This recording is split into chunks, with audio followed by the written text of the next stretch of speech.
not surprising. His anticipation, obviously, as a defensive player, is second to none. And Jason's been around for a while, and a lot of times that helps you as far as records are concerned. But he's flat been good defensively.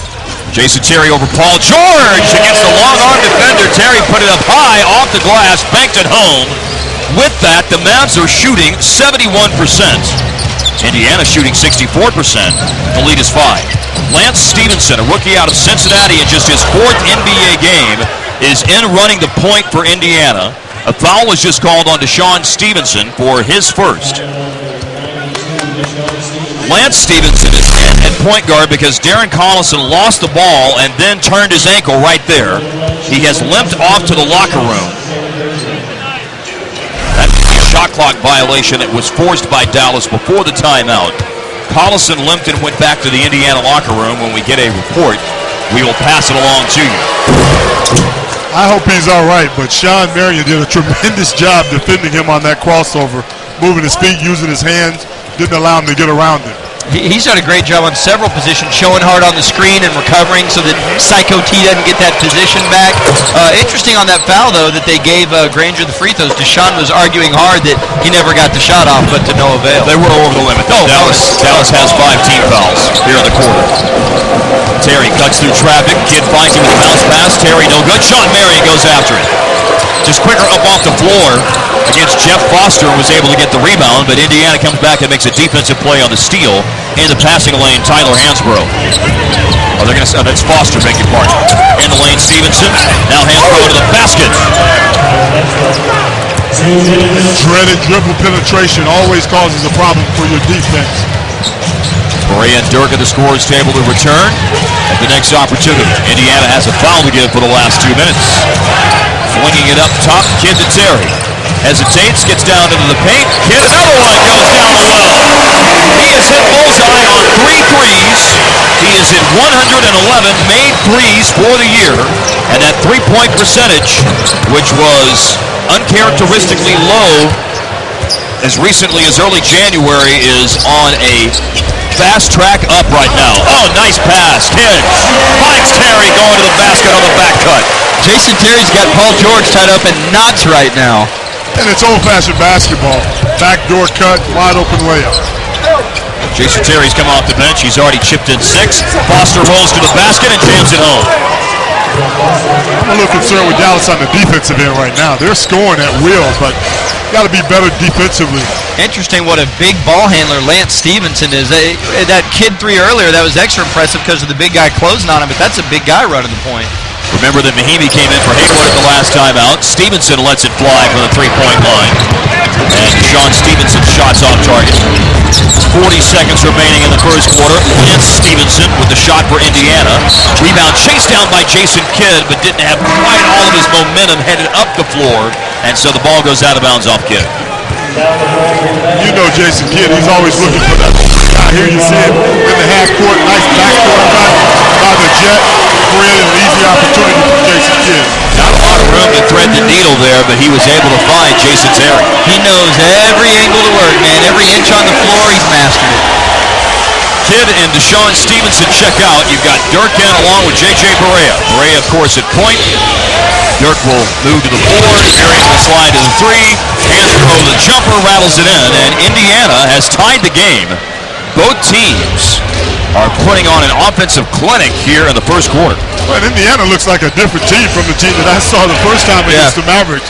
They're very efficient offensively. They know exactly where they want to go with the ball. And it looked to me there that the Mavericks were trying to go zone, but they weren't quite set in where they needed to be with rotations. Differential of 2 seconds, shot clock, game clock. Here's Terry driving on George. Finds Sean Marion cutting in for the weak side and just barely beats the shot clock with the layup. Those guys are used to each other. They've been doing it all year long. Smart basketball, Mark. Oh, absolutely. At 1.6 left in the quarter when he made the shot. Danny Granger's half-court launch in the first quarter, and we start the second. With Barea bringing it up, also on the floor, Terry, Marion, Dirk, and Mahimi. Derek Collison has a mild left ankle sprain. He's back on the bench for Indiana, probable to return. Dante Jones is into the game. the veteran out of Duke in his 8th year, second year with the Pacers. He was defending Sean Marion, who missed the shot, and Paul George has a long two. Remember that we saw him have one of his best games of the year against Dallas in January when he scored 16 points, his second highest total in the game this year. Indiana won that game on January 12th, beg your pardon, by a score of 102-89 as Mahinmi comes back and breaks the tie. George gets behind the line this time. He had a standing on the arc 2 a moment ago, but a no doubt about it 3 to put Indiana in front. We got some windshield wiper action going on here, Mark. I'm assuming Rick's going to want to shut that down. With both teams threatening 40 points in the opening 2 minutes of the first quarter. Dirk with a shot fake and finds Marion. Oh, and Marion fouled hard. Jeff Foster giving him a clothesline. Just over a minute gone by in the second quarter. A foul on Foster for his first and the team's first. Foster known for hard fouls. Yep. And he went after Sean pretty good. He tried to catch him, keep him from falling. I think that's what saved him as far as a flagrant is concerned. I agree. That was a hard foul, and if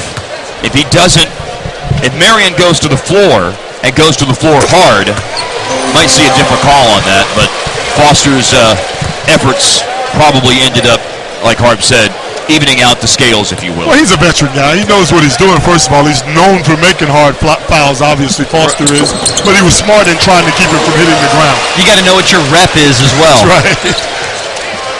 Free throws made by Sean Marion. Averaging nearly 12 points a game. Marion has come off the bench and given Dallas 5. Lance Stevenson misses. Foster with an offensive rebound. That's his rep also, always throughout his career out of Southwest Texas State. Shot is up for Hansbrough and splashes in. Good-looking young player, Tyler Hansbrough.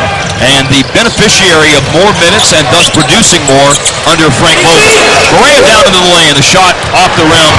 Rolls off, no good. Didn't drop, but I love the shot. Hansbrough comes up short. That's just his second miss in 6 attempts, but it's deflected out of bounds by Dallas with 10:14 remaining in the second quarter. Indiana ball to 24. They lead by 1. You know why he missed that second shot that he had? He hesitated just for a second, and that's enough to throw your rhythm off and you not take the shot with the same confidence that he took the last one. Well, his minutes were sporadic under Jim O'Brien.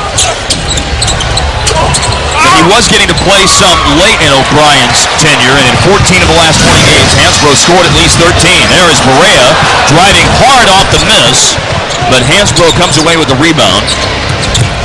Up ahead to Foster. To Dante Jones in the lane, and the lead is now 3 for the Pacers with just over 2 minutes gone in the second quarter, and Rick Carlisle wants to talk things over as defensively both teams are still searching for Takes as a coaching change. Yeah. You know, talking to some of the Pacers before the game, they were just talking about the different atmosphere, and it wasn't negative towards Jim O'Brien. It's just the positivity they're dealing with now with both. Asia short, right back to him, tries again, on target. Foul the range on the second try. Well, he's a shooter. He's not going to, back away from a wide open shot. The rebound came right back to him, so he had to put it back up. That time he knocked it down. 6 in the third quarter for Asia. Marion subbed in for Dirk in the timeout. Lance Stevenson is in the game running point. He goes inside and connects with McRoberts, who has been in the right place at the right time a lot tonight. Team high 15 points tonight for McRoberts, making his 49th start of the season tonight. Go to where they ain't. Spread the floor. On the dribble, Jason Terry. Lance Stevenson, the rookie, backs up against him. Stevenson, a big guard, knocked the ball away, but Terry finally got it back, and out of bounds off Brendan Haywood.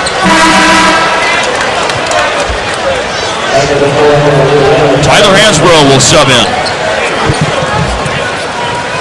McRoberts out of the game.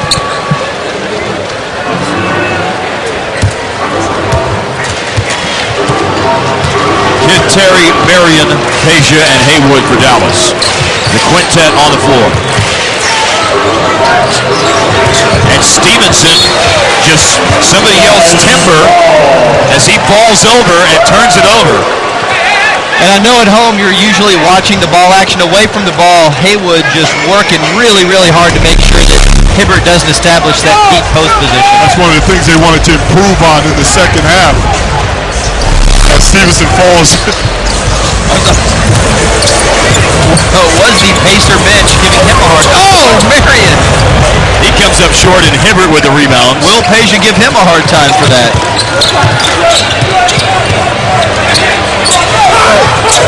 Darren Collison directing traffic. And the foul line jumper, no. And Haywood soars in for the rebound. The line for Haywood tonight is 8 points, 5 rebounds. Peja airballs the 3. Also, Haywood has a blocked shot tonight, making this start in place of the injured Tyson Chandler. He has been solid in tonight's game. I think knowing that he's going to be on the floor quite a bit tonight really got himself ready to play the game. But the thing that's changed this game for the Mavericks is their defense. Yes. They're a lot better defensively right now. Second and third quarters definitely ratcheted up defensively after the first quarter. Now that is just a good move and finish by a very, very skilled offensive player, Danny Granger, getting down into the lane. And I think you see the benefit of both his size and his athleticism at that size. He's done a lot of damage around the basket. Haywood puts it on the floor again and takes it right to the cup. He's comfortable going right. He always wants to get back right. He feels comfortable doing that. He's done it off the floor a couple of times. The lead is 12 for Dallas. It was 11 at the half. On the block, Hibbert. And he'll go to work. Loves that hook shot. That is his go-to move in the post-up game. And a pretty solid move, but there was a great challenge by Haywood. Really forced him to shoot the ball over the top. That's all you can do against a low-post player like that. Terry's shot clearly off the mark. You could tell as soon as he let it go.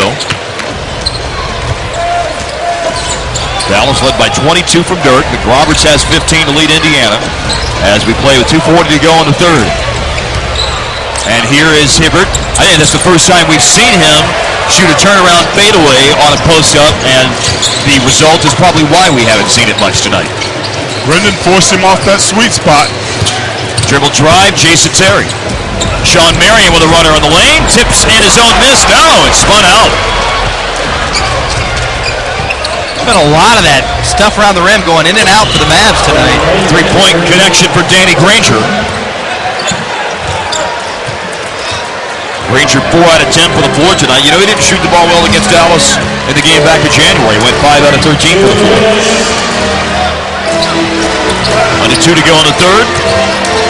Pacers creep to within 7. Jason Terry, nice answer. Draws the foul and will have a chance to put 2 on the board for Dallas at the timeout, or after the timeout.